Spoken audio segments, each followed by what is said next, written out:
जय Shri Ram. Super inspiring channel में आपका स्वागत है। आज मैं आपको जो जानकारी बताऊंगा वो यह है कि कुंडलिनी की शक्ति जागृत होने पर क्या क्या होता है और हमें क्या क्या करना चाहिए। जैसा कि हम सब जानते हैं कि कुंडलिनी शक्ति जागृत होने पर हमारे अंदर जो शिव तत्व मौजूद है वो जागृत होने लगता है और उस कारण से हमारे शरीर में बहुत सारे बदलाव हमें देखने को मिलते हैं। इसमें सबसे पहला असर हमें यह दिखाई देता है कि जब भी हम ध्यान, साधना, योग या कुछ भी ऐसी चीज़ें करने के लिए बैठते हैं तो हमारे रीढ़ की हड्डी के सबसे निचले वाले हिस्से में सर्कुलेशन हमें महसूस होने लगता है। वहाँ पर अचानक हमें झटके लगने स्टार्ट हो जाते हैं। जब हम कीर्तन, सत्संग, मंत्र जाप ऐसी जगह पर बैठते हैं तो हम वहाँ खेलने लग जाते हैं, अलग अलग मुद्राओं में बैठने लग जाते हैं। हमारा शरीर अलग अलग तरह के योगासन करने लगता है, झटके खाने लगते हैं शरीर। तो यह एक वस्तु बहुत अच्छा और बड़ा लक्षण है। अच्छा, जब भी सीधी अवस्था में वो व्यक्ति बैठेगा एकदम सीधा करके तो रीढ़ की हड्डी में भी कुछ आता जाता महसूस होने लगता है। ठीक है, तो वो बहुत बड़ा कारण है जिसकी कुंडलिनी जागृत हो जाती है। वहीं पहचान सकते हैं कि कुंडलिनी जागृत होने पर दूसरा सबसे बड़ा असर यह दिखाई देता है कि आपके शरीर में गर्मी बहुत ज़्यादा बढ़ जाएगी। मतलब इतनी गर्मी, इतनी हीट आपके शरीर में पैदा हो जाएगी कि आप जस्ट नहा के भी आ रहे होंगे तो भी कुछ सेकंड बाद आपको पसीना आने लगेगा, या ऐसा नहीं लगेगा कि आप नहाए हो, गर्मी महसूस होने लगेगी। यहाँ तक कि नहाते और भी आपको पसीना आने लग जाएगा। इतनी गर्मी शरीर में पैदा होती है जब कुंडलिनी पूरे तरीके से जागृत हो जाती है। तब एक इंसान रहता ही नहीं है, बल्कि वो एक भगवान का स्वरूप हो जाता है, एक शिव स्वरूप हो जाता है, या फिर घरेलों की ब्रह्मांड का स्वरूप ही बन जाता है। तो ये उस समय की बात है जब कुंडलिनी शुरुआती दिनों में अपने होती है। सभी चक्र शुरुआती दिनों में खिले होते हैं, उसके बाद तो शरीर कुंडली में और कुंडलिनी शरीर में रह जाता है। कुंडलिनी जागृत होने पर तीसरा लक्षण हमें यह भी दिखाई देता है कि आंखों के बीच में जो आज्ञा चक्र है वहाँ पर हमें चींटी के चलने का अनुभव होता है कि जैसे कोई चींटी हमारी दोनों आंखों के बीच में आज्ञा चक्र पर चल रही है, या फिर हल्का सा निशान किसी भी तरीके का स्किन डार्क हो गई हो या कुछ और आज्ञा चक्र पर वो दिखाई देती है। स्पष्ट रूप से सामने वाले व्यक्ति को वो व्यक्ति स्वयं भी देखता है। तो यह कुछ लक्षण है। एक और सबसे बड़ा असर यह देखने को मिलता है कि जो इंसान कुंडलिनी जागरण कर लेता है, जिसकी कुंडलिनी जागृत हो जाती है, उसका सिक्स सेंस बहुत तेज हो जाता है। मतलब उसे ऐसी वस्तुएं, सारी बातों का अभ्यास पहले से हो जाती है जो आगे होने वाली होती है या हो रही होती है। उसे पीछे कौन है, क्या है, वो सारी बातें उसे स्वयं से ही पता चलता है। और साथ ही कुंडलिनी जागृत होने पर एक इंसान का जो गला है ना, वो काफ़ी अलग दिखने लग जाता है। यह चेंज कुछ ऐसा होता है कि बाहर का कोई तीसरा व्यक्ति स्पष्ट रूप से बता देगा कि आपके चेहरे, गर्दन में आसपास का जो आपके शरीर की बनावट है वो अलग हो गई है। आपकी एनर्जी अलग हो जाती है। आपके साथ लोगों के रहने में बहुत अच्छा लगता है क्योंकि आप बहुत पॉजिटिव हो जाते हैं, जिस वजह से लोग आपकी तरफ काफ़ी अट्रैक्टिव हो जाए। आपकी शख्सियत, आपकी पर्सनालिटी भी काफ़ी अट्रैक्टिव हो जाती है, तो इसीलिए लोगों को रहने में अच्छा लगता है। कुंडलिनी जागृत होने पर एक सबसे बड़ा असर यह भी दिखाई देता है कि आप जिन कार्यों को पहले कर रहे हो, अब उन्हीं कार्यों पर आप बहुत अच्छे से करना शुरू कर देंगे। मतलब अगर आप कोई भी आर्ट है, अगर आप कोई पेंटिंग करते हो या कोई आर्टिस्टिक काम करते हो, तो कुंडलिनी जागृत होने के बाद आप उस काम को अच्छे से कर सकते हो। अच्छी पेंटिंग करने लग जाओगे। अगर आप पढ़ाई से थोड़ा कम होशियार थे तो आप एकदम होशियार बन जाएंगे। तो ऐसे कई तरीके काम जो आप पहले कर रहे हैं, अब इसको आप 10 गुना अच्छे तरीके से करने लग जाते हैं। ये एक सबसे बड़ा बदलाव देखने को मिलता है। और एक व्यक्ति जिसकी कुंडलिनी जागृत होती है ऐसा साधक हो जाता है कि उसकी सोच कहीं ना कहीं बहुत लिमिटेड होने लग जाती है।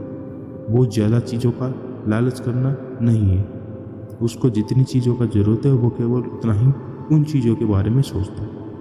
और सबसे बड़ी बात यह है कि वो चीज़ जिसके बारे में वो सोचता है उससे वो फौरन प्राप्त हो जाती है, कहीं ना कहीं से तुरंत ही।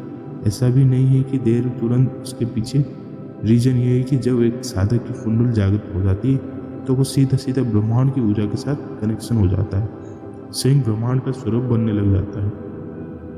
इसलिए जब वो कोई भी किसी की प्रकार की इच्छा उसके अंदर जाहिर होती है तो फौरन फलीभूत हो जाती है, और वो जो चाहता है उसको कहीं ना कहीं वो फौरन साधक प्राप्त कर लेता है। वो साधक जिसकी कुंडलिनी जागृत हो चुकी है उसका बाहरी वातावरण कुछ नहीं बिगड़ सकता है, उसको असर ही नहीं पड़ता उन चीज़ों का। मतलब बाहर से अगर कोई इंसान उस पर किसी भी प्रकार की कोई तंत्र विद्या या कोई छोटी विद्या जादू टोना ये सब करता है तो उस पर उसका कोई असर देखने को नहीं मिलता। अब बात करते हैं कि किन छोटी छोटी चीज़ों का ध्यान उस व्यक्ति को रखना चाहिए। एक कुंडली जागृत साधक को कई सारी बातों का ध्यान रखना चाहिए अपने पूरे दिनचर्या में, और रखना पड़ता है कि बहुत ज़रूरी बातें हो जाती हैं वो, ताकि उसके शरीर का बैलेंस बना रहे। जैसे शरीर में बहुत ज़्यादा एनर्जी हो जाती है, इसलिए जिस व्यक्ति को बहुत ज़्यादा एनर्जी महसूस हो रही है उसकी सवेरे उठकर एक्सरसाइज मॉर्निंग यह तो सुबह करना ही करना है, तभी उसका शरीर जो है बैलेंस रहेगा, कुंडली नहीं नीचे नहीं जाएगी। लेकिन जो एनर्जी अंदर ही है, अंदर परेशान कर रही होती है, आपको हिट महसूस होती है, आपको बहुत अंदर ही अंदर विस्फोट महसूस होते, वो बैलेंस हो जाएगा। तो ये करना है कि जिसको एनर्जी बहुत ज़्यादा हो गई नींद पर्याप्त तो लेनी चाहिए। इसके अलावा जो शरीर में गर्मी बढ़ जाती है, कुछ को गर्मी बहुत ज़्यादा महसूस होती है जिस वजह से वो जितना हो सके उस व्यक्ति को ठंडे पानी से स्नान करना चाहिए। गर्मी में तो 2 दिन बार स्नान करे तो बहुत अच्छा रहे। सेहत के लिए ही व्यक्तियों को अपने देखा होगा बहुत व्यक्ति गर्मियों में कई बार नहा लेते हैं, बहुत अच्छे से जागरूक हुए रहते हैं, उनकी कुंडली नहीं कहीं ना कहीं उफान मार रही होती है, इस वजह से उनकी गर्मी बहुत लगती है। तो ये वैसे ही कुछ लोग हैं जिनके नहाना चाहिए ठंडे पानी में गर्मियों में 2-3 बार स्नान करें। मेरे को याद है बनी माधवदास जी महाराज अधीक्षक के बनी माधवदास की महाराज, उसके शरीर में इतनी गर्मी थी, उन्होंने अपनी तपस्थली को वही जमीन में अंदर बनाई हुई थी। एक साधक ने उनके जो एक शिष्य, उन्होंने पूछा कि महाराज आपको इतनी गर्मी क्यों लगती है? तो उन्होंने कहा था कि 7 फूल खिले हुए हैं। तो ये उनका जवाब था कि शरीर में गर्मी बढ़ जाती है, तो अपनी गर्मी को बैलेंस करने के लिए सारा दिन नींबू पानी पीते थे। नींबू पानी शरीर के लिए ठंडा होता है। अपने शरीर का ध्यान भी रखना पड़ता है, जिसके कुंडलिनी जागृत हो जाती है। आपको कुछ और सिस्टम भी बता रहा हूँ जिसमें आपको ये शरीर अंदाजा हो जाएगा कि ये जानते हैं कि आपकी कुंडलिनी जागरण हो गई है। कुंडलिनी जागरण के बाद मूलाधार चक्र से सहस्रार चक्र तक ऊर्जा का संचार होता है, और वो आप स्पष्ट रूप से सुबह से होते हुए महसूस करेंगे। चेतना और जागरूकता का उतर आपका बढ़ जाएगा, समझ बढ़ती है, चीज़ें आपके समझ में आने लग जाती हैं, नेचर अच्छा लगने लगता है, वहाँ पर समय विधान अच्छा लगने लग जाता है, प्रश्न जितने भी हैं वो खत्म होने लगते हैं। हमारे अंदर से धीरे धीरे कुंडलिनी जागृत पर पहले मूलाधार चक्र में स्पंदन का अनुभव होता है, फिर कुंडलिनी तेजी से ऊपर उठती है, किसी चक्र पर जाकर रुकती है, फिर जिस चक्र पर जाकर रुकती है उस चक्र के नीचे के मौजूद चक्रों की नेगेटिविटी एनर्जी है वो हमेशा के लिए नष्ट कर देती है। वो जितनी भी हो बीमारियां वगैरह भी हो वहाँ पर भी नष्ट हो जाती है।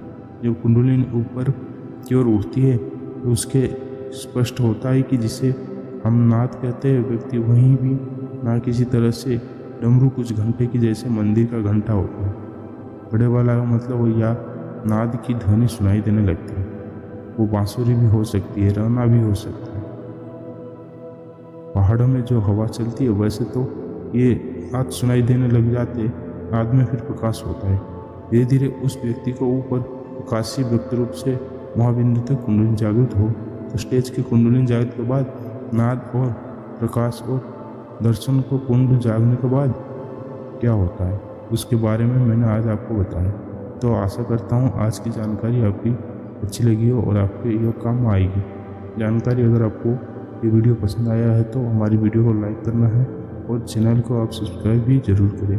फिर भी आपको कोई प्रश्न है मन में तो आप प्रश्न पूछ सकते हैं, मैं कमेंट में सबको जवाब देता हूँ। जय श्री राम।